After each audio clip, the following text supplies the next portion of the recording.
روجا بخیر کردستانیان هجا بری کو ام دست به برنامه خو بکن لسر ناوی چارپل مدیای سلاو و ریزی خو پیشکشی ودکم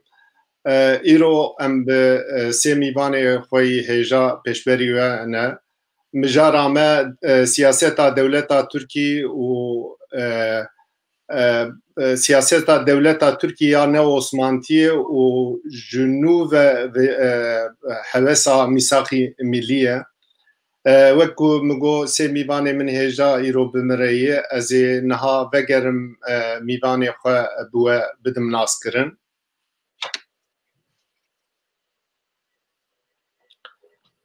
ئەس ڕێزێ دەست پێ بکەم ji vî alî rêzdar Vîldan Saîm Tanrıkulu mamoste herçiqas rêzdar Vîldan Saîm Tanrıkulu xwe wek mamoste me danaskirin di eslê xwe de em bibên yek ji siyasetmedarekî naskirî û em bibên ked û xebata wî di tekoşîna legal demokrat di warên din de û di diasporayê de heye mamoste lê em dîsa dibên siyasetmedar li aliyê din rêzdar Rifat Sefali rêzdar Rifat Sefali jî wek siyasetmedar xwe dayî naskirin lê gelek aliyên rêzdar Rifat Sefaliyê rêzdar Rifat Sefalî di tekoşîna azadiya Kurdistanê de gelek ked û xebata wî heye bi karê weşengariyê mijûl bûye û yek ji kedkarê doza azadiyê ye li aliyê din rêzdar Eşref Oxumuş heye rêzdar Eşref Oxumuş rojnamevan e û di kar û xebata neteweyî tekoşîna Kurda da gelek xebatê wî heye hûn hemû bi xêr hatin rêzdarên hêja bi hatina we bi dîtina we em gelek kêfxweş bûn bihêviya ku em bi hev re bernameyekî berhemdar û serkeftî derbas bikin ez yani bijara me têr û tijê ye û dirêj e ez dixwazim ji rêzdar Eşref Oxumuş dest pê bikim rêzdar Oxumuş ev têgeha Osmantiyê zû de yî dem dem dikeve em bibên rojeva siyaseta Tirkî û em bibên di dema em bên îşgala Qibrîsê de û em bibên di dagirkirina Qibrîsê de ew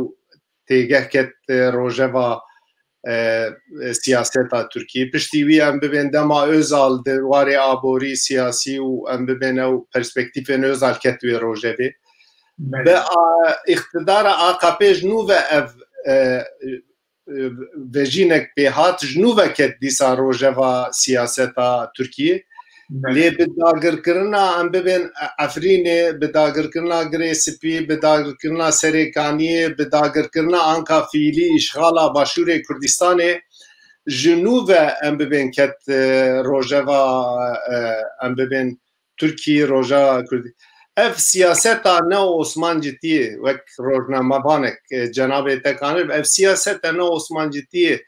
gelo bi vî rengê xwe kare bi ser keve di vî warî de di fikr û ramanê cenabê te çi ye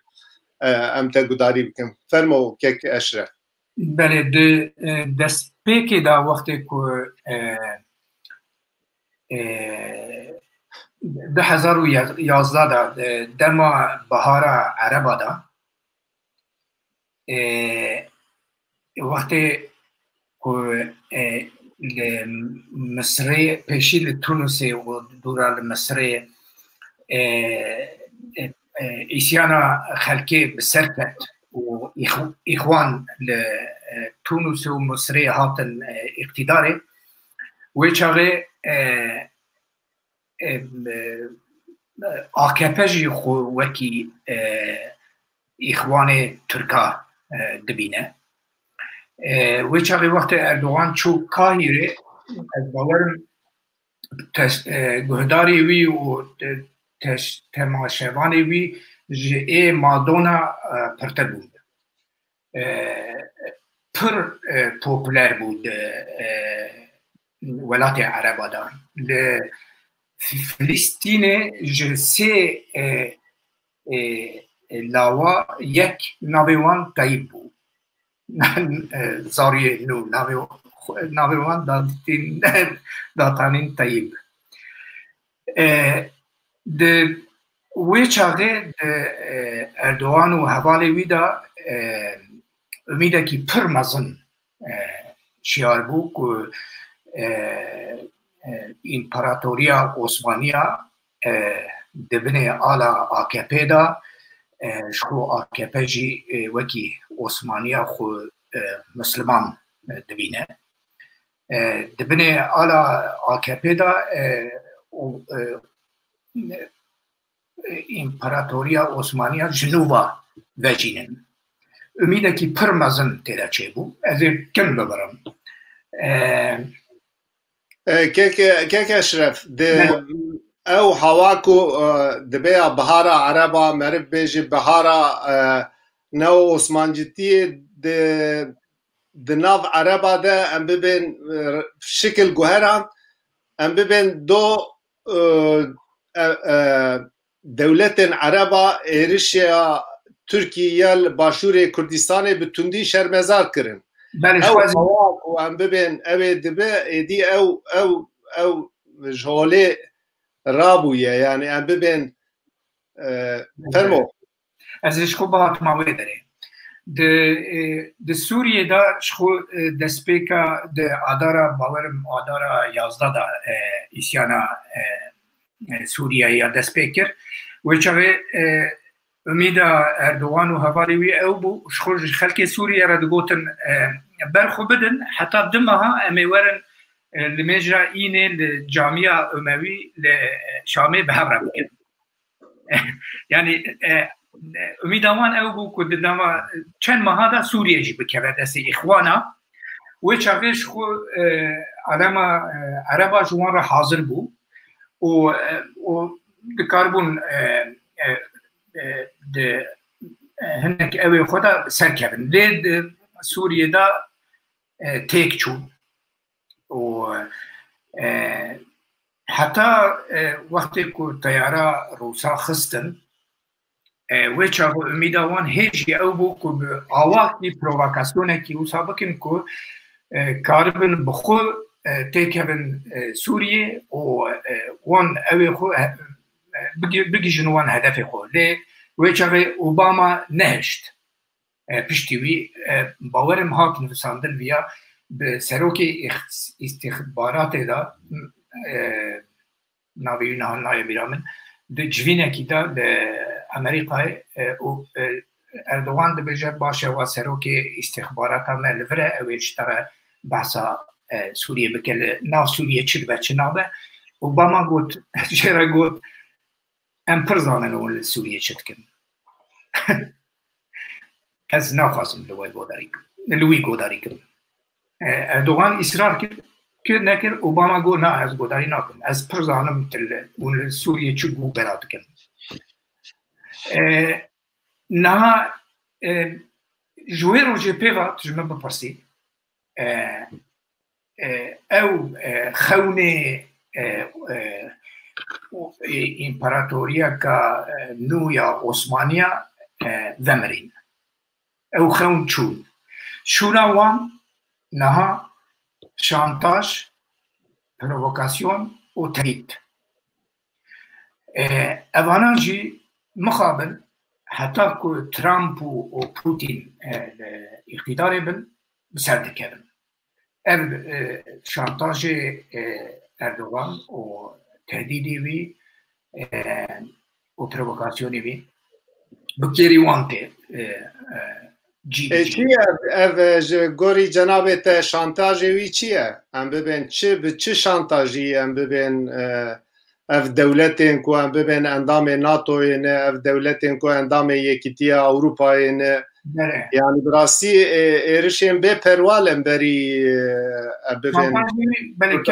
بلکه سیراج دو از باورم جوینا وزیر دروای Avrupa'ya hebu. De rojeve da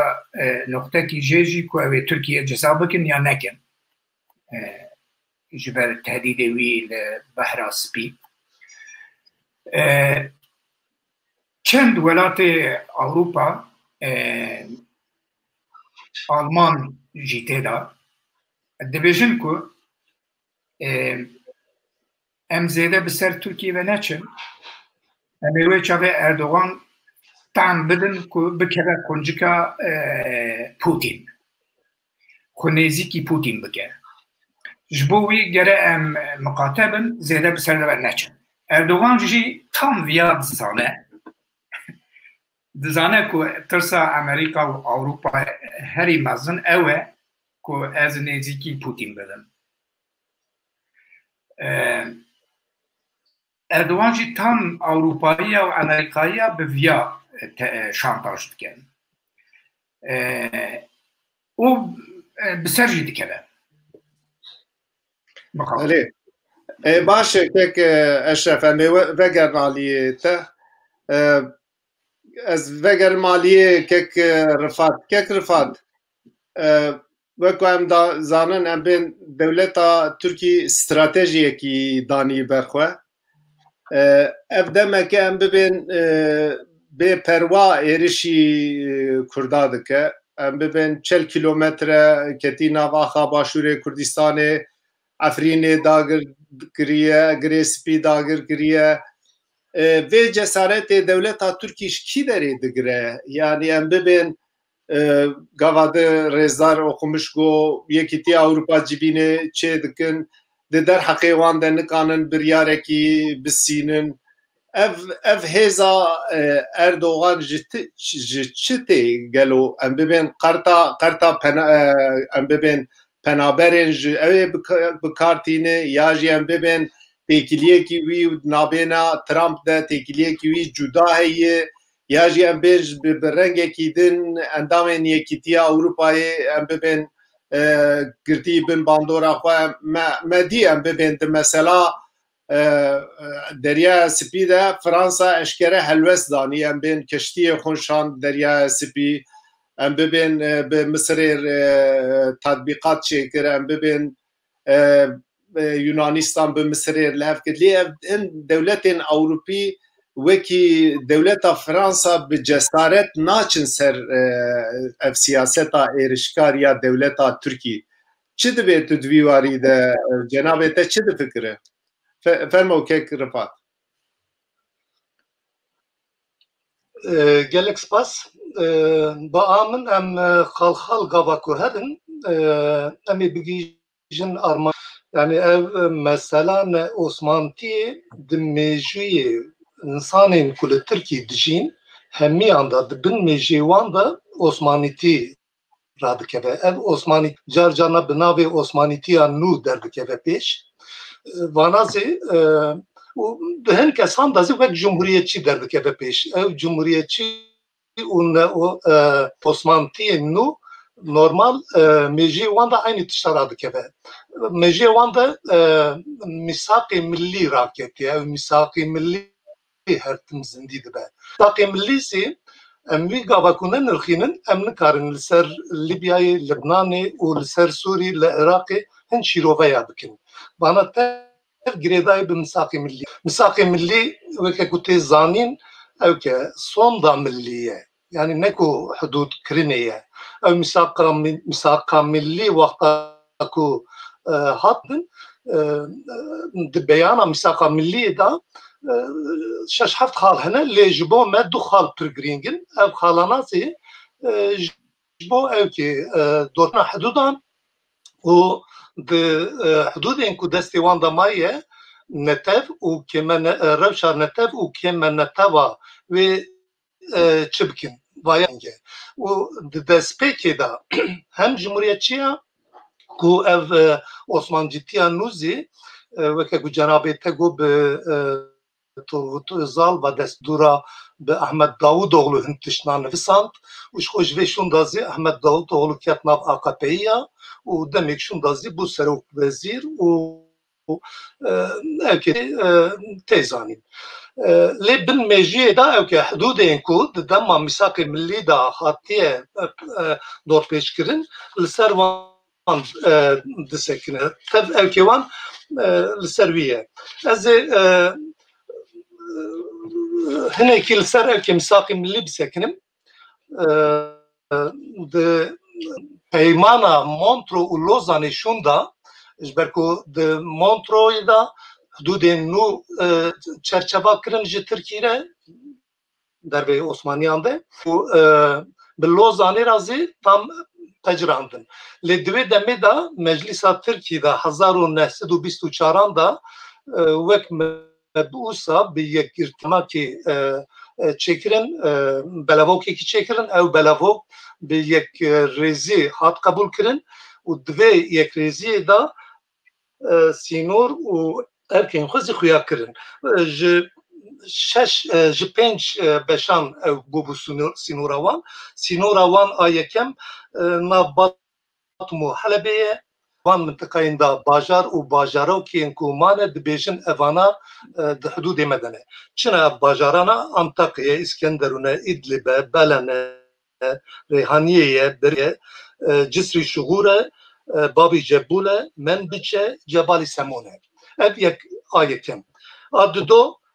Rakka u Deyrezore. Dınavbena Deyrezore dazi Rasla'yne, Aşare'ye, Mesiciye'ye, Avmer'e u Ane'ye. Jehela kudun başarı Kurdistan'ı Hela Süleymani'da Gulambere, Baziyane, Şehrbazar'e. Dura dikeven ab Musuledazi İmadiye'ye, Zaho'ye, Duhak'a, Akra'ye u Zare. Kerkuk'ezi Revanduz, Koysancak, Rayine, Salahiye u Erbil.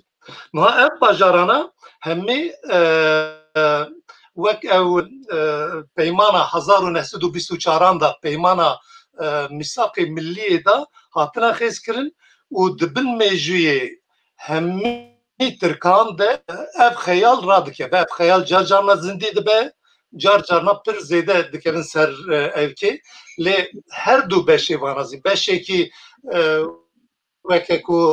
وزی او کربو از نخوازم زیده دوباره بکم او ج milli görüş evi ku dest pê dikin îro AKP bayad meşîne evin beşekî din zî Kemalîstin Cumhuriyetê ne her çi qas Osmanîtî qebûl nakin lê dema Osmaniyê da xetên ku sînorên ke dorpêşkirin ew xetana dipecirînin. Ha mesela Musul mesela Mısır, Lübnan u ez dibêjim em beşa di doan da dest pê bikin hem wext pir zêde evne ji ber ku pir zêde em ê bikevin sermaya ji ber ku van rojên dawê da li Libyayê gelek ew çêbûn problema çêbûn û li Lübnanê gelemperî ew teqemeniya dawî ku çêbû ji ev devletên dagirker û devletên sereke hemî yekser êrişê wira kirin Macron çû wira li çûyîna Macronê şûn da zî li wir di Libyayê da di Lübnanê da millet dest bi civandina îmzaya kirine ku dibêjin 10 salên pêşerojê da bila Libya bikeve bin bandorê ev ya pir tiştekî mühim e em vaya gava ku nebînin bi misaqî millî û di Misrê da li Lübnanê da li Libyayê da çi dibe Mısır Libya di rojnama îro de daxuyaniya em bibên serokezîrê derveyê Çavuşoğlu'ye û qajwan aciz bûye dibe ku bira Fransa dev ji qebedayîtiyê berde. Yani em bibên ew tişt wan pir zêde mesela Lübnanê û yadin zî hem wext ji bo wî du xal hene ku bi giranî bikevin ser vê xala yek projeya mebeye ew munhasir ekonomîk bölge dibêjin aboriya mintiqaya munhasir ev ji 2003 vir de wame و باشور رومیا قبرس gelek peymana çekirdi ve varida 2013 به مصر را پیمانی کی چکر 2007 به اسرائیل 2010 da به اسرائیل را پیمان چکر 2007 da به مصر را پیمان چکر مثلا دوی پیمانanda tane de ev منحصر ekonomiyi da bejin de Bahra Spida منطقه گو دست مصر دایه tane ve پیمانه da 11500 kilometre kare هر دخواه تسلیم ev کریه بحر سپیدا خطاندنا وی تسلیم روما کریه دورا روماش خو اف تشتا بلاف کرن زیده کرن به لبنان را به اسرائیل رازی پیمانا چکرن ترکی جبه مبسه جنوبا جبو بحر سپیدا كات ناف جنجي لي بر درن كات حتى كو كات مجاري قال لك منطقه دستي رومين قبرص دما ابي از بجم ام بهل خالد دويم جبكو خالد دويم ده مثلا مبي وهم مثلا اوكي امي ببيبل مصر ترجرينجا جبكو دروشلاتا نافين روشلاتا نافين دم جي كي وي تيبت ابو هم د عرب ناف عربين سنه ده هم در روشلاتا ناویندا هم تکیلاوی به اسرائیل را باش بو و پر آلیکاری زیج عمل کرد جبر بایازی هزه کی سرکه بو و ایرو کتنا وی آور روشی نکو جتنی او اسلامیت و اول پرستیا AKP دست پیده که اکی بینی بینی دا گلک تشته هم نسروی باختن سپاس ازی evet danan beyler doğan.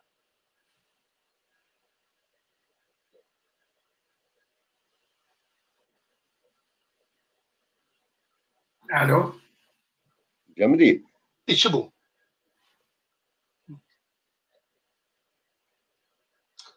Cemil. Kekbildan te despevki dura diyara Cemil denge tenayi dura ve kekumgo ve du beş em bekemser Mısır uçlat abi. Tamam.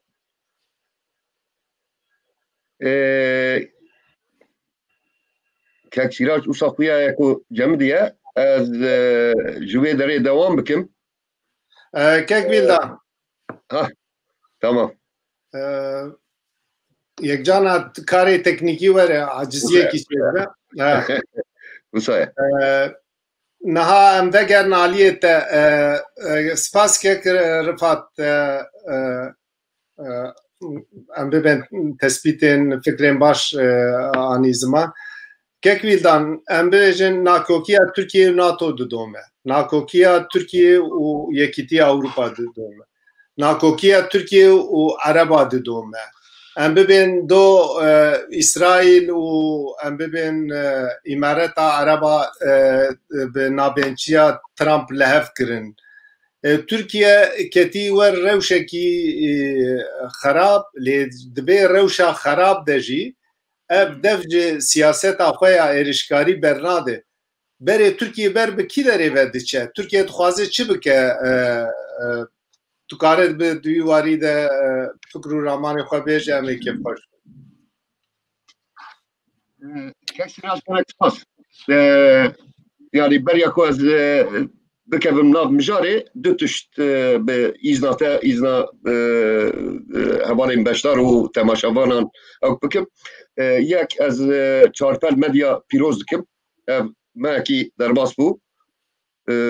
Qasîtê bîra min yazdeyê meha berê dest bi weşanên xwe kir. İddiayekî pir mezin e û pir baş e jî. Hêvîdarim bi hem rêveberên xwe hem pêşkeşvanên xwe hem bi beşdarên xwe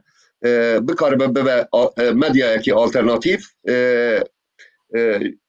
taybetî ji bo Kurdistana Bakur lê ji bo hemû Kurdan li seranserê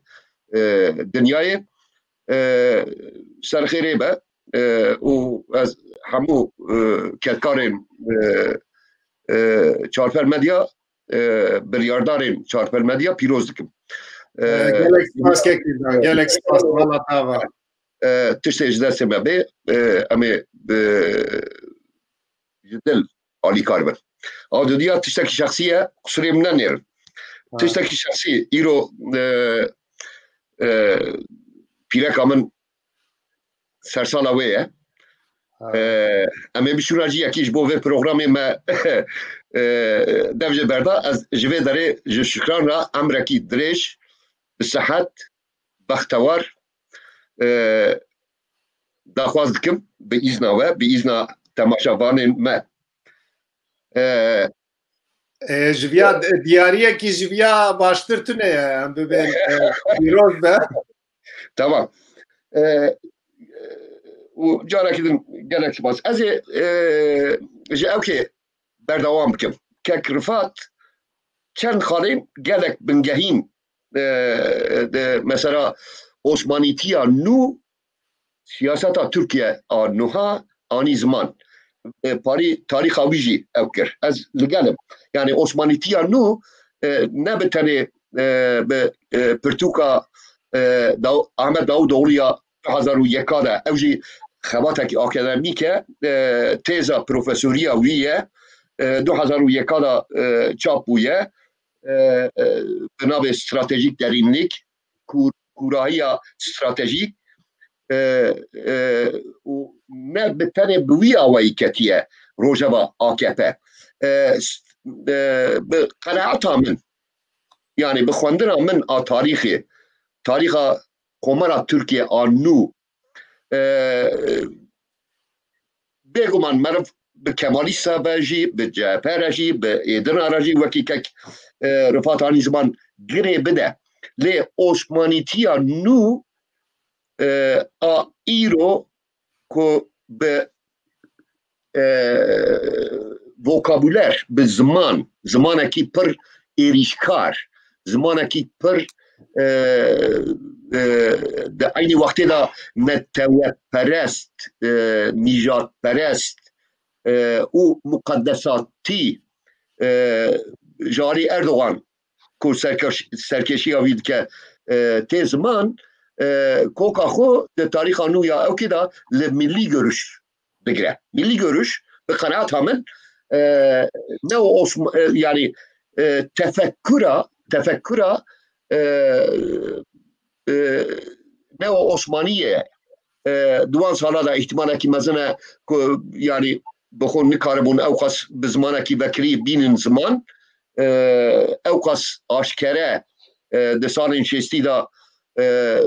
وقتا ملی سلامت پارتisi تبگرا ملی görüş derket نکاربون بینن زمان ده گوتنه کی اردوغان هیا 2008 دا لکنگریا Üsküdar kasaba belediye Üsküdar ya AKP'yi da ev kırıbu aligirin vi duhastin ku ev mesela sergirtin jinin sergirti çimani karım polis çimani zan ev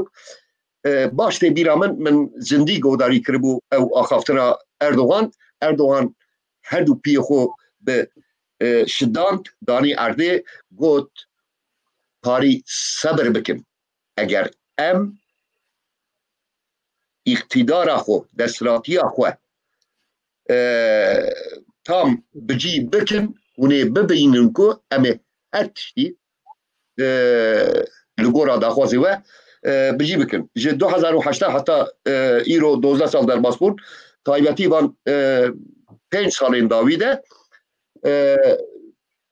پر به آوائه کی آشکره مثلا نو عثمانیتی بویا بنگه ها سیاست AKP لگورا من لوما نو عثمانیتی به شکلی که جاری Erdoğan u aligirin müvete evkirin senteza mukaddesati muhafazakari u neteveperesti ya Türkiye sentezi vane yani her cari ku yani farkı mesela MHP چیه MHP دکاره هر حتی بریا ایسا و چورن آسیا و توران و جیندن لی ev milli görüş و mukaddesati ümmetçi de aynı vakti da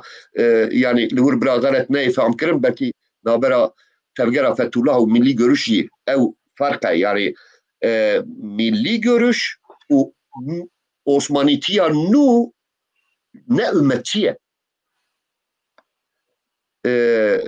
ev zeydetir netevepereste nicatperestiya Türkiye و دین İslam'ı sentezeki jüve derdi و İmparatoriya Osmanlı serdestiya و rehberiya dini evtikin çima biya yani jibo Türkiye mühime jibo ve programı vakta min çavle internete gerant Kekbirdan de nokta ki de yani em ben tişte tutbe em ben ditinen hejayı gelo ev proje ne Osmanlıcı ji proje ki realiste jurte ya ji iktidara AKP ya ji ev iktidar duxwaze gelşen nava xwe ya hundurin jali aboriye de em zanin gelek de rewşekî xerab deyi و ام ببین روشا ترکی جالی محفل مروه جالی ام ببین آزادیا فکری جا گلک واران در روشا ترکی پر خرابه یا جیش بوی او دنگانا بدوسینه یا جی او دنگانا بدنگ بکه کس دنگ خو ناکه اف سیاسته کی ور ارشکار دو دومینه یا جی اف تئوریا نه عثمان جدیه داوی جورتی نه yani جغوا tam dağıtımı nokta yani bakanatam ne tişteki projeye yani Liverpool'da evken komployu falan civata Kürt le Kürdistan'a bakuru tevaya Kürdistan'ı deve tişten komployu ne gelir evya Bavariya vane ezekiye vaki kek Faysalci u kek Eşrefci anin zaman felsefa vane jiyaniye noha çımaş bu van mühime noha ciyeko Osmani serdest bune İro 51 devletin nû hene. Divê em ji bîr nekin. 51 devletin nû de coğrafya ku İmparatoriya Osmanî serdest bûye 51 devletin nû hene. Ji wê derê girêdana wî bi mîsaq millî re divê mere bike. Dîsa kek Rifat Anîzman noha peymana 1924 heye 1926 heye 1932 heye و میثاق ملی de esasa xuda 1926 de yani pişti Lozan'ı yani yani proses ekiye pevajo ekiye je mütaraka Mondros'e hatta 1926 ev fikir de revberin Osmani u Komari de yani Osmani yani saltanata hatta 1920 siyahim damat Ferit Paşa ve yedi hene u de aynı vakte da paralel iktidara Ankara'ya heye Ankara Mustafa Kemal'u hevale ve İttihat Terakki ev biserketin dve şerri iktidarı da yani İttihat Terakki hem lehundur hem lehemberder ve şeraki bire ve bir u biserket her tişti wan vakta Komara Türkiye ava bu 1923 da her tişti wan serüberden İsaki milli ev meseleye yani vilayeta Musul'e Bakuri devleta Suriye'ye İro'ya o hem ciğen Balkan'a yani Yunanistan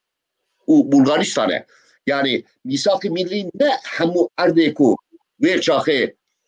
o de hema dema heri bilinde heri kurtte İmparatoriya Osmanlı serdest bu Afrika'yı bile hatta Arabistanê ji Biyanayê bigire heta Kawkasyayê. Loma bi qenaeta min ev ya ne o Osmanîtî ne projeyekî ye. Beşekî milletê Tirk wî bawerin û Recep Tayyip Erdoğan wek hêzekî muqeddesatî muhafazakar û aliyê xwe yê netewperestiyê duha van salên dawî zêdetir derdixe pêş. Min vê mijarê 2013 da li Kurdî Înfoyê da di maqaleyekî xwe da anîbû ziman paradoksa muqeddesatî muhafazakarî û netewperestiya Tirka ji xwe ev e. Dixwazin herin rojên berê ku zêdetir serdest bûn û ev ya îro ez li vir dibirim ev ya îro ji ber rewşa siyasî pir bi kêrî Erdoğan tê ji bo aboriya Tirkiye têk çûye aşîtiya civakî ya Tirkiye têk çûye û divê şerekî li şerekî bigere divê nakokiyekî bigere loma jî ev mesela neo Osmanîtî di lîteratûra wanê siyasî ya îro de zêdetir derketiye pêş ne ku ji bo projeyekî ye. Gotina dawiya divê beşê da ez dixwazim bêjim yani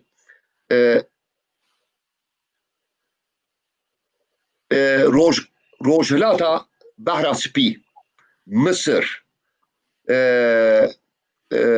Libya, Suriye, Irak, Kafkasya, Ali Kafkasya û Ali Balkan yani Türkiye dinav û heta ji wê derê em herin heta Qatar û Suudi Arabistan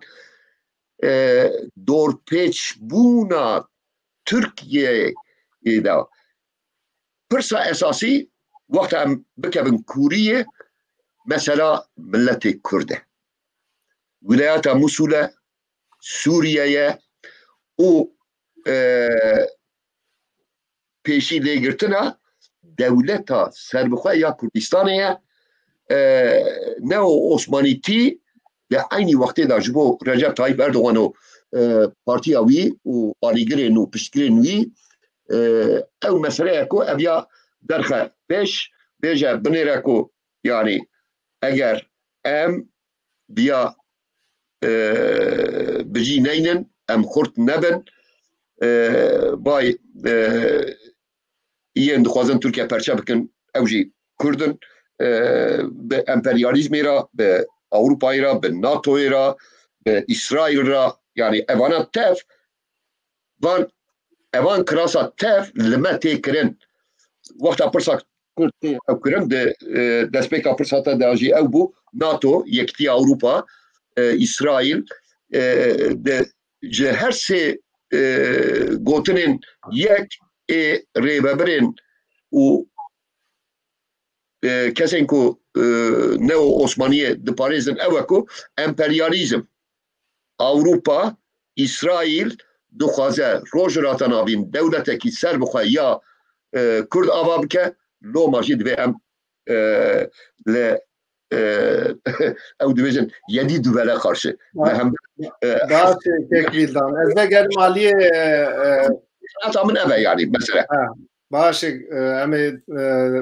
devam bikin bi te re ez vegerim aliyê Rêzdar Eşref oxumişkek Eşref hevesa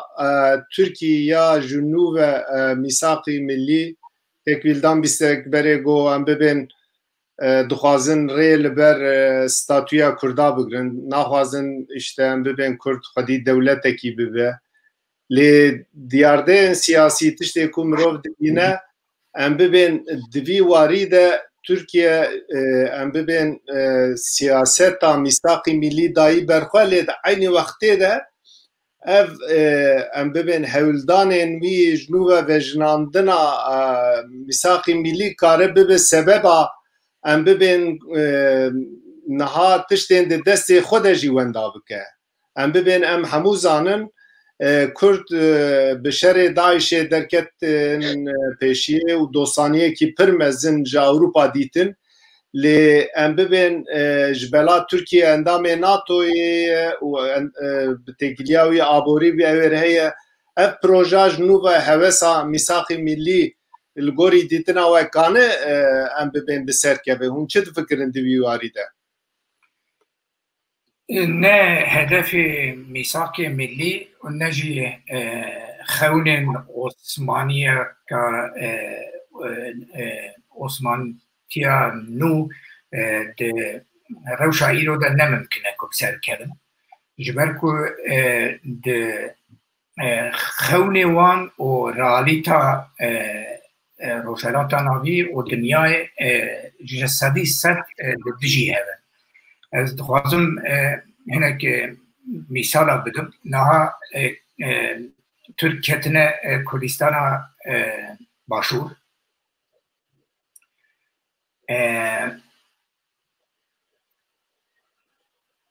Çima dikevin? Çima dikarin bikevin Kurdistana Başûr? Bi xêra Trump dikarin bikevin Kurdistana Başûr. Çawa bi xêra Trump? Kontrola ezmanê Iraqê seranser di destê Pentagonê de ye. Wextê ku Pentagon nexwaze nahêle ku civîkek tenê bifire li wê de. Em werin Rojava Sûriye.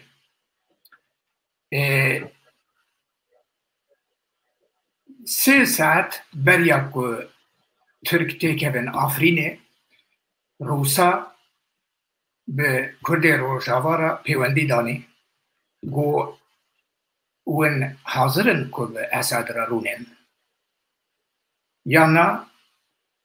em ê bihêlin ku Türk têkevin Afrînê. û sê saet şûn da Türk ketin Afrînê bi îzna Putin. Ez dixwazim bêjim çi? Bê îzna Putin, bê îzna Trump, Türk nikarin li Rojava jî, li Kurdistana Başûr jî di saet bisekinin. Mîsaqê millî hewqas xurde.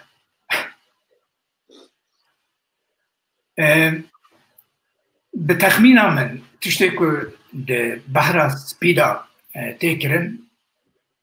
wekî min di destpêkê de got şantajek e û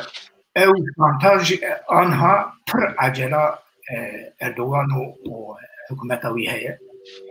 ji ber ku di saet di meh şûn da ihtimala ku Trump bikeve pir mezin e. Hilbijartinê serokatiya Amerîkayê hene wê çaxê. Ji ber wî jî karibe çi bi dest xîne di nava wan di mehûnîva da jê re hewqas kar dimîne. Mesela ew ê jî mesela rewşa ku îro di behra spîda heye jî ez bi vêya ve girê didim. Dixwazim piçekî zêdetir wisa konkrêt dibêjin Ewropayî behs kim. Ev gemiya ku li petrolê û li gazê digere. Ez bawerim navê wî Turgut Reîs e. Belê. Ew gemî ciyê ku lê ye 10,500 kilometre 10,500 metre kûr e. Di 10,500 metre da ew gemî li petrol û li gazê digere. Di 10,500 kilometre da petrol derxistin hewqa bihaya ku lîtra wî 100 qat ji petrola ku îro heye ku tu dikarî piyasa dinyada bikirî hew 100 qat bihatir e. باشا گمی چت کرد وده گوتنه کی ترکا هست دبیت دلیت نه کت تری بخوید خوادی لرزوان بخی لدو چنه لدو که اوروپایا فرانسیا امریکایا مجبوری مذاکره ماسا مذاکره بکن و دوی ماسه دا هنک تشتا به دست خیلن مثلا لیبیا دا حتی دکاره به مثلا کرده دا جی مثلا روجاوا دا جی تیبیره و پر مدتی دور نینه ده مثلا پنابره دا و ده مثلا ایشی دا ویا به روجاوا و گره دا جاور پایرگو اگر و نهلن امد من دخوازم بکن و نهلن ام بکن امی ایشی دیا بشینن ولاتی و یا جی امی بهلن کن پنابر ولاتی و استیلا بکن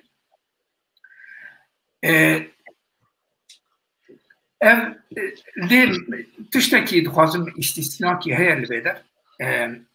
مثلا لیبیا دا مثلا براستی توی دخوازم تری بخون بجاره پترولا دخوازم لیبیا به پوتین و بش بکن و دست دینن بچکی پترولا لیبیا پر روی سوریه بنا کردن ده مثلا خونه امپراتوریا عثمانی یا مثال که ملی دوان مثلا ده همه آنها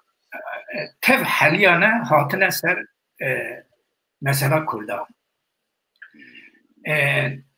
خیلی کل روشلات ناوی خونه کردا داخواز کردا آزادیا کردا ومرینن جغینی وی ته هدفکی اردوان و ترکات تجمع بپرسه و جبویجی حاضرن به هر کسی را رونن هر تعویزی بدن بله سپاس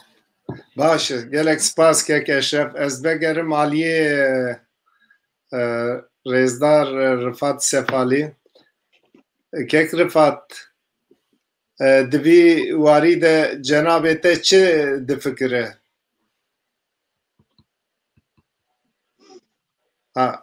أنكر ديسا مرحبا مرحبا وجيكك فيلدان ردكم لك باش فيلدان جي ماي تو دوام بك از دوام بكم جيكو كيك فيلدان اشتبو جور از دستي بك از وقت نرين انويزي بفكرم كو جبينا أنقرة باسكري بو جبينا أنقرة كو بيوت مهي شاشنا بمبستو ششان بولور جبينا أنقرة دا ائتلاف نامه كي هات پجراندن او ائتلاف نامه دا سوري ولبنان دولة فرنسا ومثلا حتى يزي بستاتيو كيش فرمي ديسا دان فرنسا دورا بسورة تسيسي حسيو نهانده حتى جدست وان بوقتها باشتار حدود تركي بو مثلا پر گرینگ لبنانی و سوری گرکش برا مرد دست پی بکه ایرو دست پی که من گوتو بو لبنانی مثلا تخمینی داوی کوچه بو نزدیک 15 میلیارد دلار ضرر دایی لبنانی یعنی اویان رقمی که وسا که چوکه و چی و پروتستوین کل لبنانی بردوامن کس نکاره بده سکناندنه و وان چالاکیان داویا چالاکیا دا دست به جواندنا امضا کرن نکود بیشن ده پیشین لبنان بلا بکه و بن باندور فرانسا وقت مستملکه بجی و یازه از بیشن گریدای به ev peymana Ankara yani jur ve dest pê bikin ji ber vayazî Macron hema ciyê xwe de rabû çû Libnanê li wir ew bû û gelek evka netsa mesela gava ku Libnanê be Libnan di rojhilata navîn da Swîsreya rojhilata navînê bû diwarê aborê diya diwarê dewlet noktakî pir mühim bû ji ber ku di aboriya kêştiyan a Behrê da Libnan devletekî sereke bû her kes ji bo vayazî wexta ku mesela Libnanê dibe devletên sereke evkin em bêjin Sûrî û İsraîl her tim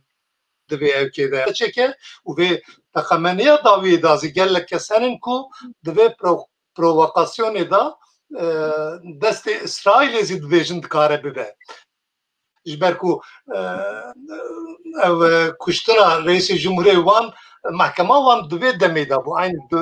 dema ku taqemenî çêbû li wir bû û ya din zî ew yani li wir wekî aboriyekî pir mühim heye ne tenê Sûrî û İsraîl dervê wana Misir Îran û Sûdî jî wexta ku Libnan tê rojevê nasekinin dixwazin midaxil bin û hin tiştina bigirin vana wek devletên mintiqê ya deverên em bêjin ya rojhilata lê dervê vana Amerîka û Rûsya zî gavşûndan avêje ew zî dibêjin em ê bibin evkê sereke li vir ji ber ku Libnan ji bo wan pir mühim e problemên Libnanê zû bi zû zê çareser nabe ji ber ku li wir hem problemên olî hem problemên coğrafîk hene sosyolojîk hene û ji ber ku di meşandina devletê da zî rûşwet û ew pir zêde bûye nüfus em bêjin 5 milyon û nîv nüfusê Libnanê ye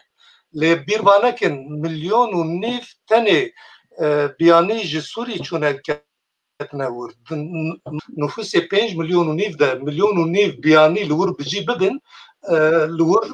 ne devlet xwedê zî nikare tiştekî bike yani pir zehmet e problem e ji ber vaya zî ev hejmar çawa wê serrast bibe ez nizanim lê bingehê vaya weke ku me got ew peymana Ankarayê şûnda Fransa ji ber ku problemên Fransasî pir zêde diwarê aborî da di rojhilata navîn da hem nüfusên ciwan hem hebûnên wisa xurt dikare dixwaze bin evkê xwe bandorê xwe û rewşa xwe ew bike vaya tiştekî normal e lê em bêjin devleta Tirk wê çi dikaribe bike pir mühim e yani ewan hê xeyalê evkê misaqê milliyê dane ku Libnan bin evkê wan de lê îro roj ew ne mecalê we ne zî dikarin bikevin wî evkê weke gokek vîldan got Kurd li vir faktorê serekê ye di rojhilata navîn de xudanê dinyayê niha ji ber ku ji berê zî taqîb dikin mesela di cîkî de min xwendibû ew dema bedirxaniyan de nêzîka 20 sal ew berpirsên devletên Ewropayî ku li Kurdistanê jiyanê dibêjin di wan 20 salan da tu problem û pirsgirêk li Kurdistanê çê nebû Bedirxan bek divê demê da war pir ew kiribû divê min evkekî sereke bû û ne di hiç tiştekî bibe û diwarê dewlemendiyê da zî dewlemendiyekî mezin hebû destê wî da ji wê şûnda tu lê nerê Kurd diwarê dînî da zî pir zêde çerçeva wan tune ye ji bo Ewropayî devletên Ewropî û xudanê dinyayê vaya problemekî sereke ye vaya zî dibînin û mesela Daişê şûnda zî li vir yani ciyê wek baweriyê hat pejirandin ji ber vazî di demografiya evkê da gergohrandinekî bibe herkes ji ber ku dinya ketiye nav krizeki ve kriza derketina van krizanda bazarên xam pir girîng e. Ev dernazê bazarên xamın û ji bo devletên Ewropî ji bo wek çi dibêjin ew Tirkî sıçrama taxtasî dibêjin ya bi vî şeklî gerek ev derna bêxebitandin. Ji wir dikarin Balkana zê rojhilata navîn da zê xwe bikin wek hêzekî sereke. Mesela Libyayê zî ew e lê û Mısır ji vira mere nikare cuda bigire. Mısır zê di rojhilata navîn da di warê siyasetê da devleta sereke hilata navîn da. Ji ber ku têkiliya wan bi devletên Sunne û Arabara gelek baş bû. Amerika derve İsrail herî zêde li Mısrê dida heta dema Enver Sedat sî werre bû di rojhilata navîn da bê icazeta Mısır tu kes nikare bû tiştî bike wek devleta. Türkiye û Mısır zê wexta ku Mısır ket destê exwana devleta Tirkî li wir xwastin tişna bike lê exwan ku tê şûn da pirsgirêka Tirkî û Mısrê derket exwan li Libnanê wek alîgirê exwananê ku hatin ser hikmê Tirkî bi Libnanê ra têkiliya xwe meşand û bi Misrê ra zê têkiliya wan xirabû. Ji ber vaya zê di destpêkê da min behsa ew kê peymana من خاستر منطقين آبوري بحر سپی دا لور درانیا تیراخوه او بو خورت بو شبکو رومین قبرسه بسه دولتین دن و پیمانا دانین 2003 دا مصر را دورا به اسرائیل را و به Libya'yı, Lübnan'ı ra peyman danin veke kofref gotlur derxistina ev enerji pir dikare zahmet be boha be li divê mintiqeyê da serdestbûyîn pir mühîm sana kontrol kirina wê mintiqê heger ku bigirin destê xwe ev xeyala vana ye ne ku wê dexin an dernexin Lübnanê da her wiha ev tiş hazir e Libyayê da her wiha ev tiş hazir e lê divê mintiqeyê da zê wek devleta sereke be di behra spiyê da dikare mintiqakî pir zêde bigire bixwe. Ji bo vaya pir mühîm e. Yunan zê vê dawê da bi Misrê ra ev peymana ev min xasir mintiqeyên derya Tirka çêkir. Paş Tirka çêkir. Ji ber ku ew zî çêkir û peymanên Rûmazê ew dikare bi hev re bixebitîne bi vî şeklî behra sa hem ciyê xwe wê saxlem bike hem delfetekî pir mezin bi dest bixer Yunan. An wek Borî Yunan zê rewşaşe yani wek beşdarên din hem Vildan hem Eşref ew kiribû divê rîzê da kî dikare li wir ew bibe ev tiştekî din lê ji bo serdestiyê pir tiştekî mühîm ez bêjim. Spas. Baş kek Rifat ez vegerim aliyê Rêzdar Vildan Tanrıkulu kek Vildan gava di cenabê te got em bibên hemû proje û planên wan ji bo Kurd nebin xwedî dewletek em bibên. Lê mirov mêze dike em bibên heger Kurd nebin xwedî dewletek di problemekî biçûk di deryayê Spî de em bibên Tirkî xwest dûr em bibên li gaz û petrolê bigere. Devletên Ewropî em bibên Amerîkayê dina di vê meselê de pir em bibên bi hişyarî tev digerin Yekîtiya Ewropa dicive lê ji aliyê din em bibên tu dinere dikeve nav axa Kurdistanê serveriya axa Kurdistanê nas nake 40 kilometre dikeve nav axa Kurdistanê ev toleransiya ya bêdengiya li hemberî em bibên êrişa dewleta Tirkiye li Başûrê Kurdistanê li siyaseta Rojavayê Kurdistanê ev dewletên mezin, dewletên desthilatdar bêdeng mî sebeb çi ye yani em bibên? Gelek spas kek Sîrac. Yani bi rastî ev mijarekî pir fireh e yani loma yani ez ê bêm niha naveroka pirsa te ya dawî lê mecbûrim vegerim 1920 dîsa niha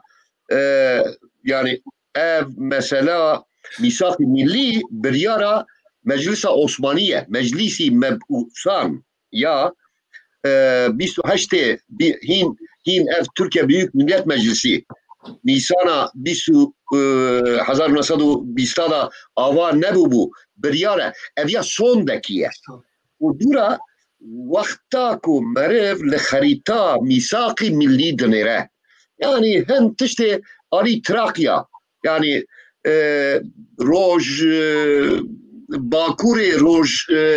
hilata Yunanistanê û hin erdên Başûrê Bulgaristanê tê de ne lê esasa Mîsak-ı Millî coğrafya Türkiye ya niha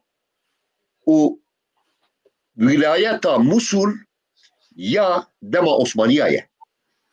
Çi ye vilayeta Musul ya dema Osmaniya? Erdê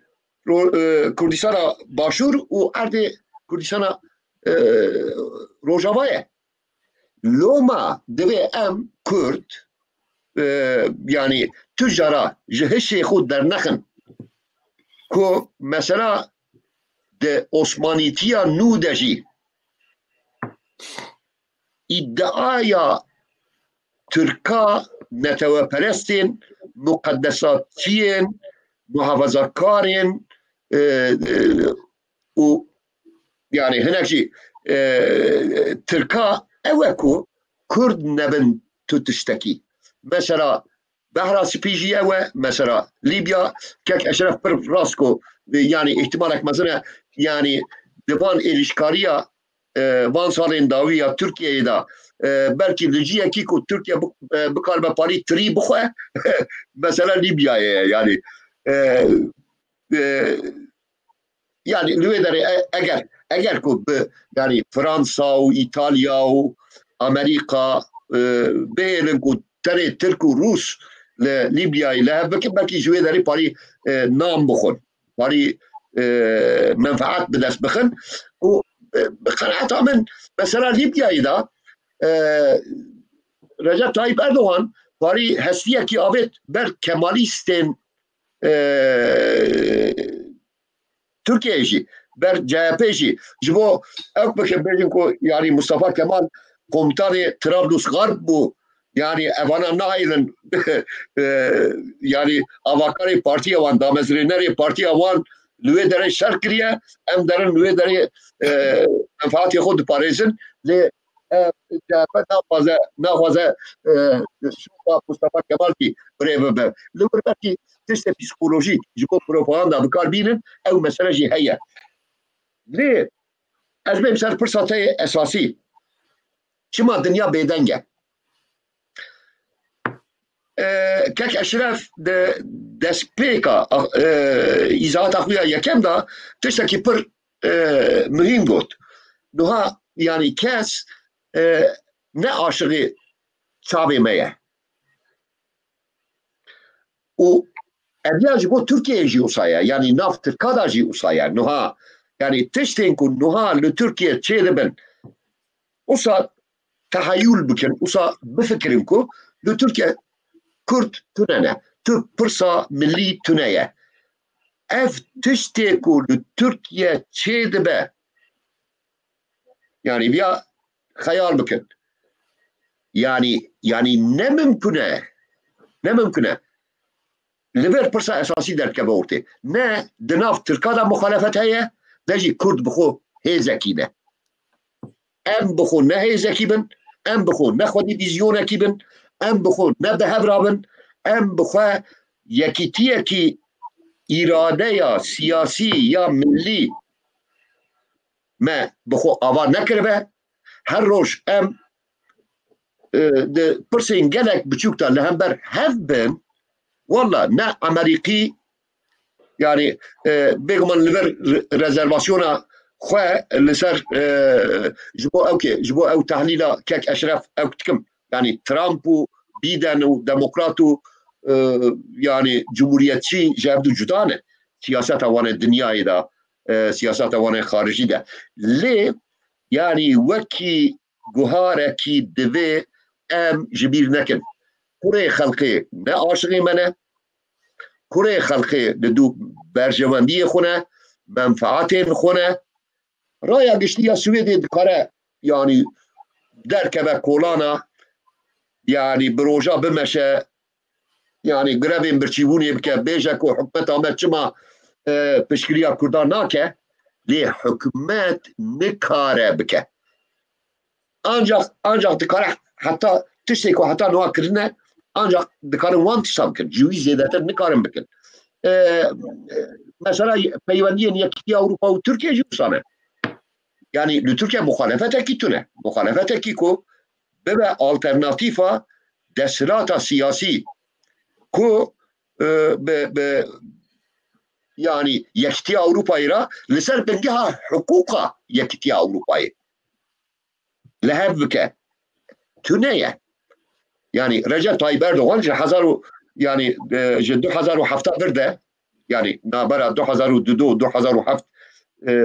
evkekiye peryodekiye ji wê demê bir de nabêje krîterên Kopenhagê dibêje ku em ê Ankara bikin krîterên Ankarayê em ê bikin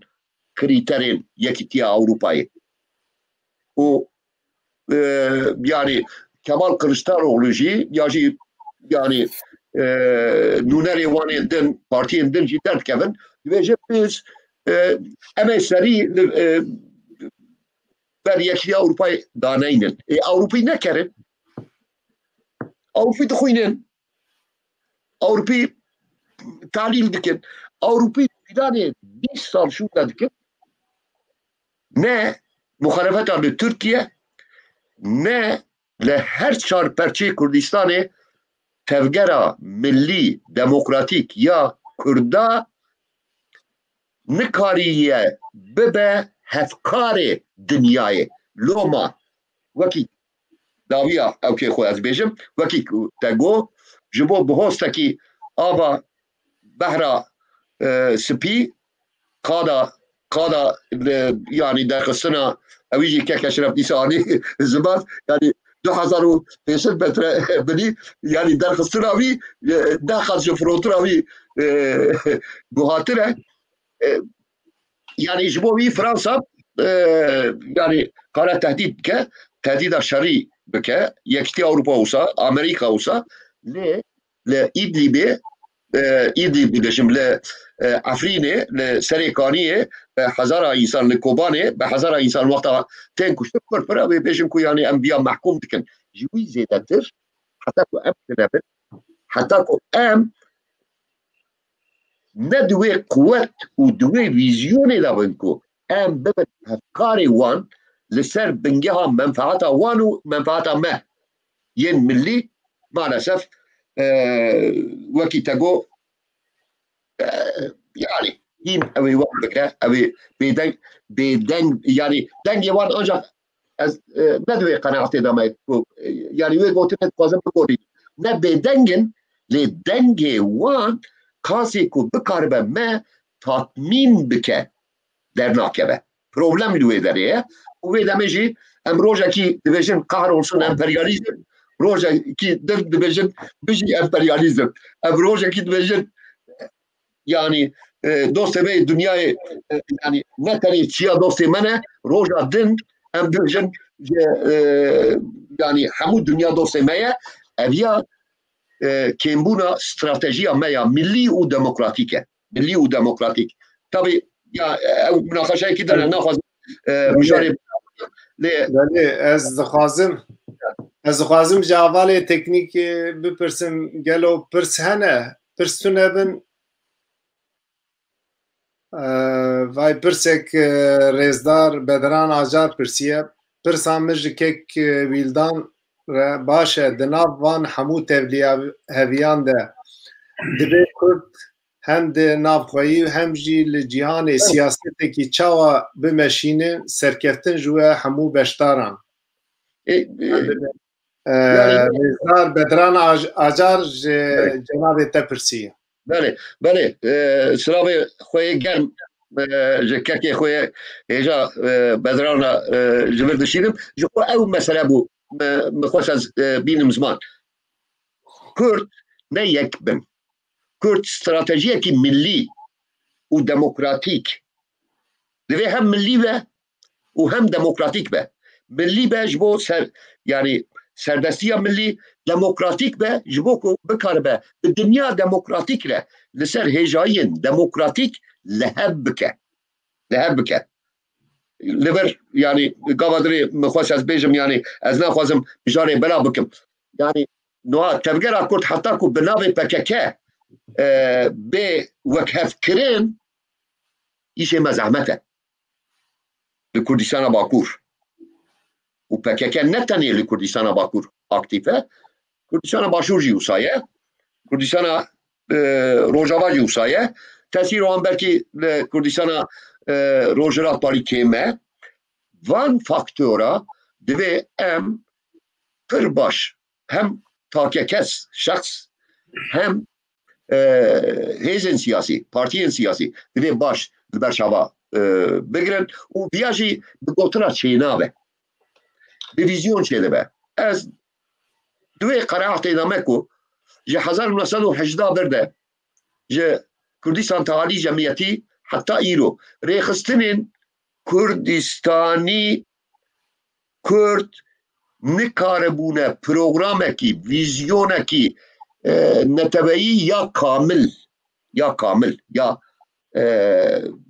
deynin pêş yani gerek cara divan 40-45 salê minê nav tevgera Kurdistanê da ez pê hesiya me ku ya program meriv kare şevekî derçêke lê mesela 40 salê min li Swêdê me mesela Sosyal Demokratên Swêdê programa xwe siyasî di bingehîn de ji 1884 heta îro 3 cara tenê guherandine. Tamam her carê ku kongre çê dikin cumleyekî digorînin tiştekî nû hatibe. Lê em partiyên siyasî evkên siyasî em karin bi hev dura sohbet bikin em bêjim ku em herin ev mijarekî dirîj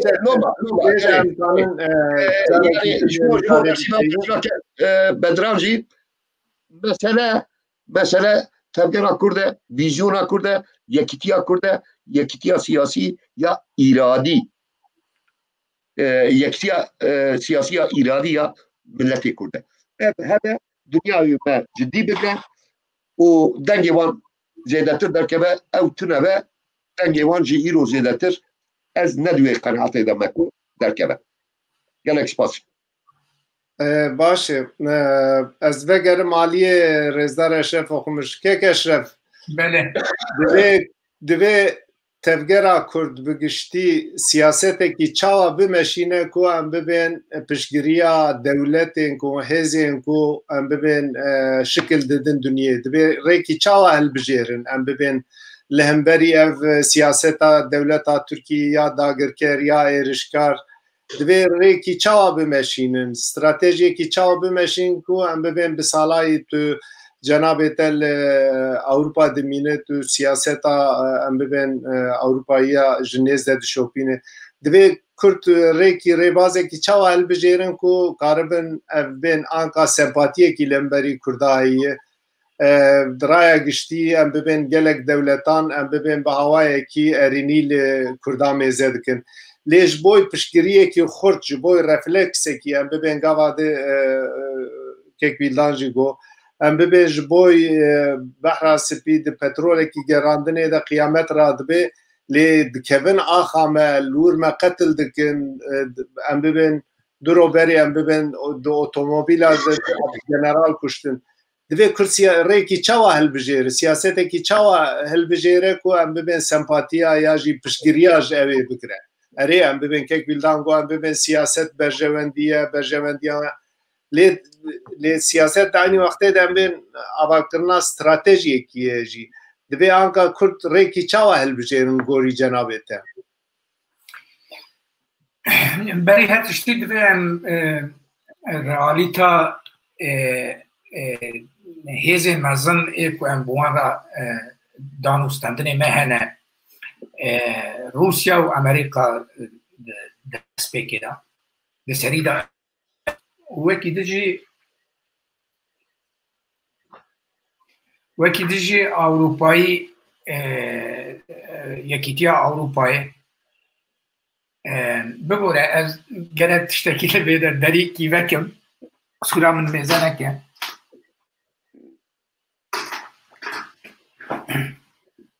سپاس من داری قفل کربو دیسا جی و نا هنکی تخوازم وکم دوی امرالی تاوان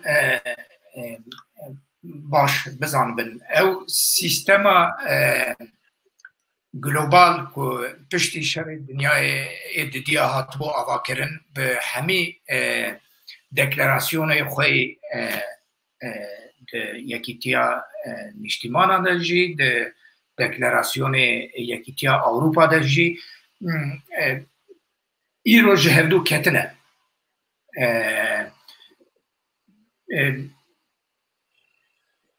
مروکی وکی ترامپ دکاره مورا خو بویرین روجلاتا ناوین دبر لحمیا بخه تشتی مهم اوه که وی رئالیته جارکی بدم برچاوه خو و تی هیوی مزن جوانا نکن بله باشه از بگرم عالیه رزدار رفات سفالی که رفات جناب تد واری اویده چید فکره دوی کرد ریکی استراتیجی که چاوا هل بجیرن که هم ببین پشگریا دولت سرکه یه شکل دن دنیا بگرن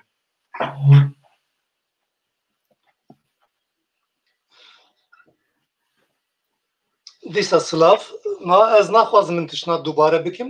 جبرکو حوالی دنان او تشتین که گوتنه تشتین اصلی نه یعنی کرد بخواه گرک ببین هیز بخواه ببین ریکوزنی و در بی بایازی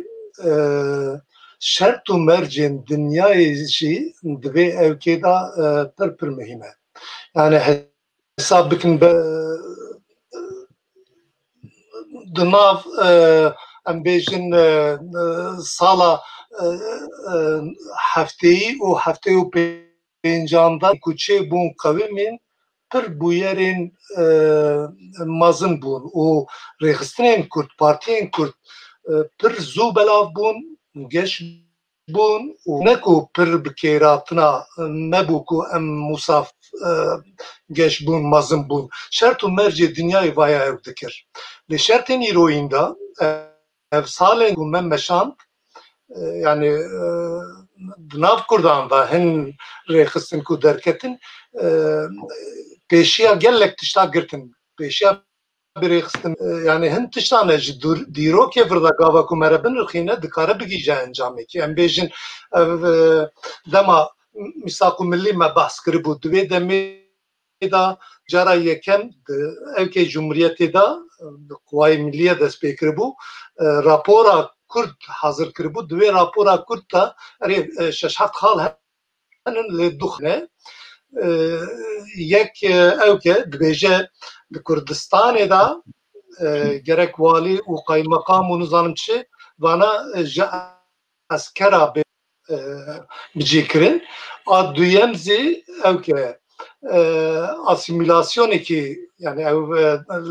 li demografya li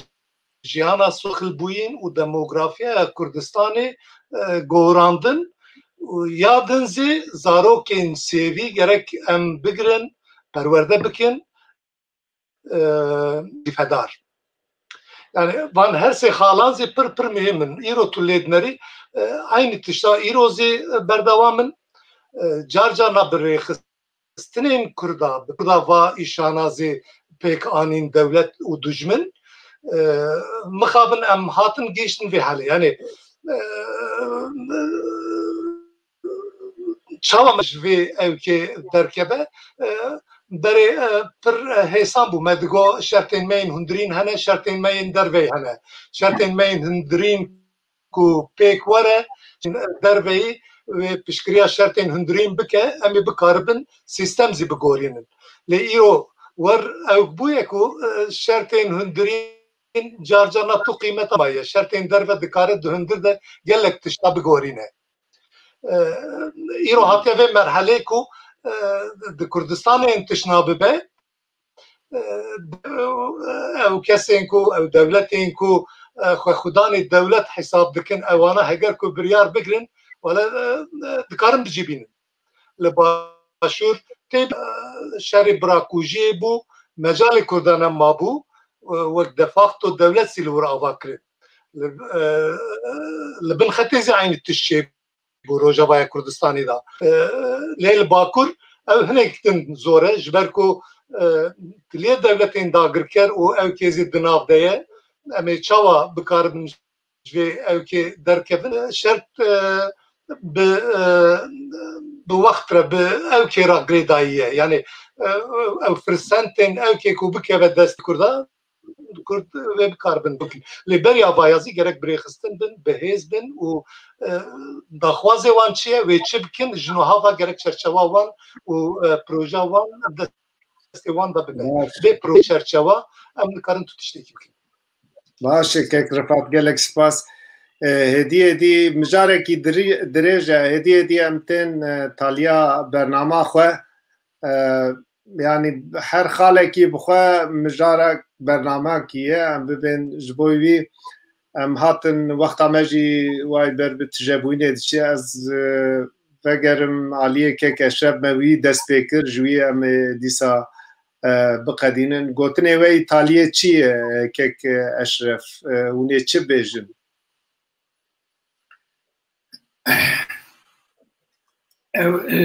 hevalê berî min پر لسری سکنین یکیتیا me çiqas mehîme di sê roberê min li derekî xwend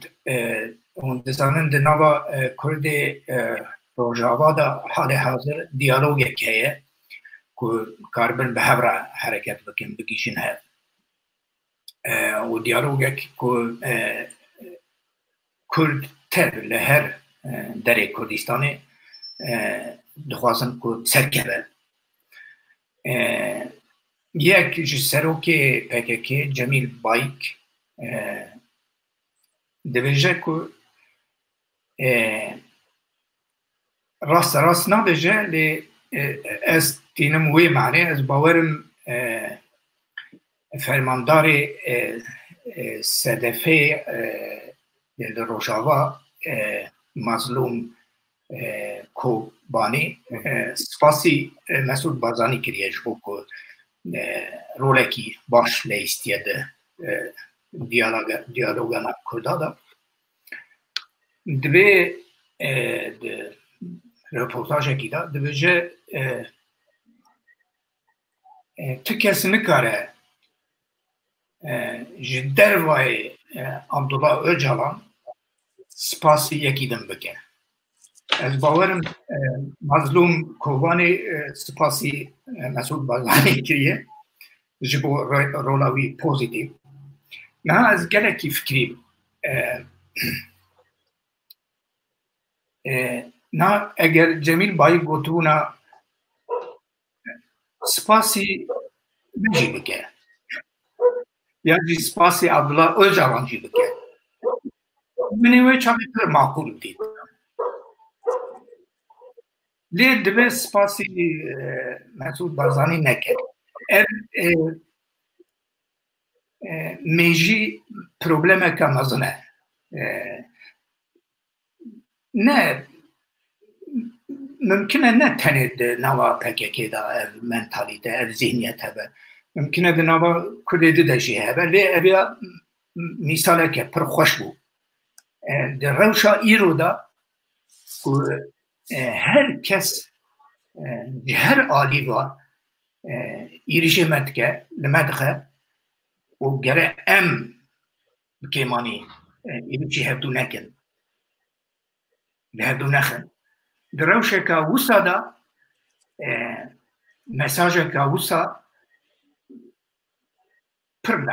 ecêba min diçe bi rastî bas ev bê guhartin gelek spas kek Eşref bixwe divê ew hişmendiya neteweyî hişmendiya Kurdî derkeve pêş ku em bibêne bike birayê me yî Rojavayê Kurdistanê ji xwe nexşeyekî rê çêkirine û karê xwe dimeşînin bi hêviya bi ser kevin ez vegerim aliyê rêzdar Rifat Sefalî kek Rifat gotinê te Îtalyê ji kerema xwe tu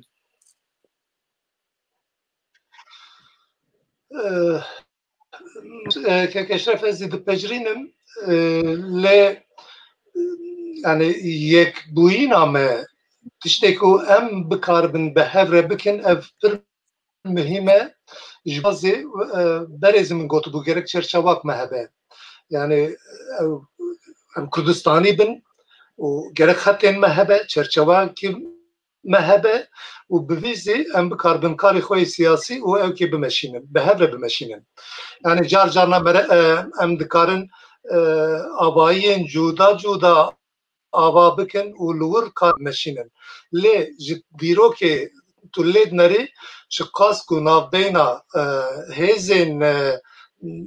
devletê û hêzên Kurdan da peyama an hevdîtina çêbûye ev peyman hevdîtin û ew kan dizî veşatê di nav her du kesan da bêjin beşekî devletê dagirker de bibe dawiya wê hertim xusran bûye û îro zê wê aynı tişta bibe yani çend car zê vê salên davî peyman û hevdîtinan çêbû ev ya mesela dema serhildana Agriyê da zî çêbû Şîx Saîdê da zî çêbû du cara Agriyê da çêbû û em bêjin ya Sêdrizayê da çêbû yani peymanan da tiştên ku digotin tu car bicîne hat û têkbirin ev kek daviyê bû jinev hevdîtina Osloyê zê bi aynı şeklî ve şartê di nav hêzekî û devletê dagirker de çêbû bû çi qewimî çi ew bû diye yani erê di dema internet û ew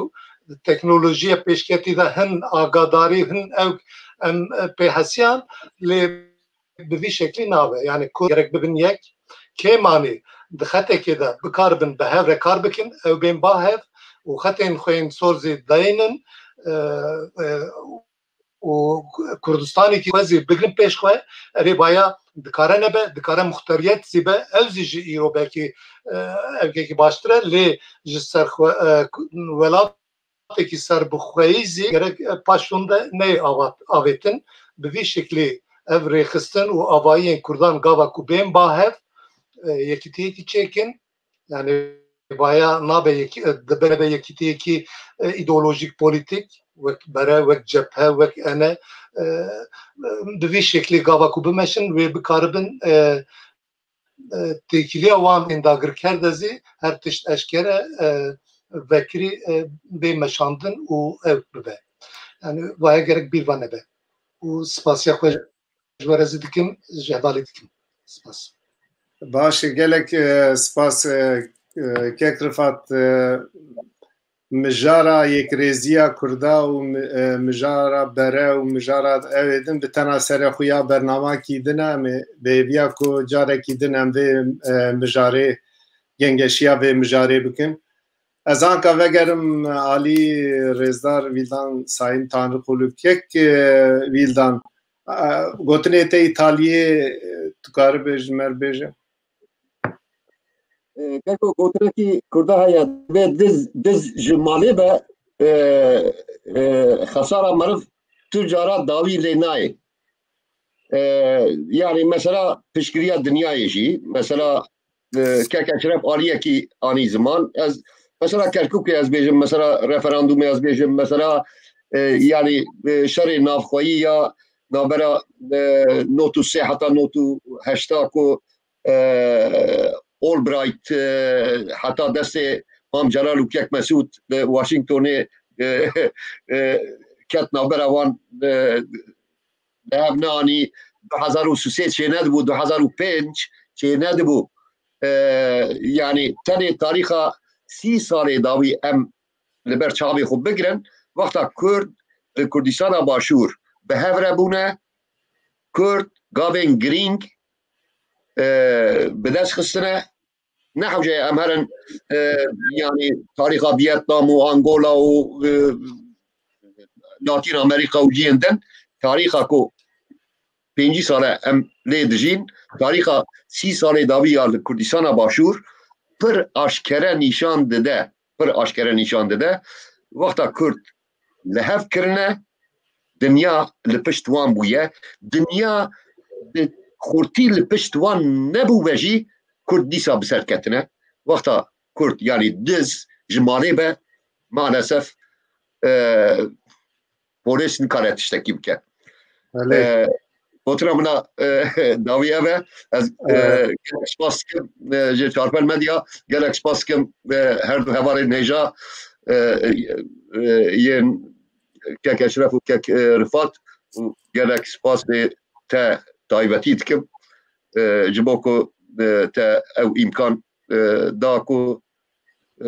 bi Kurtî be jî em dîtirê xwe bi raya giştî qasê ku tê taqîb kirin bu wana parve bikin mala wawa ام هاتن تالیا برنامه خو اجی سپاسیا جناب و دکم ما به هفره برنامه کی خوش در باسکر به هویا روزن پیشته هم ببن میوان چارپل مدیا و ام به مجاری دن به هفره صحبت خوی وقت آنکام بدومیم تماشاوان نێژا ئەم هاتن تالیا بەرنامە خۆ حتا هەفتایەکی دندە ببینن دەخێر و خۆشیێتە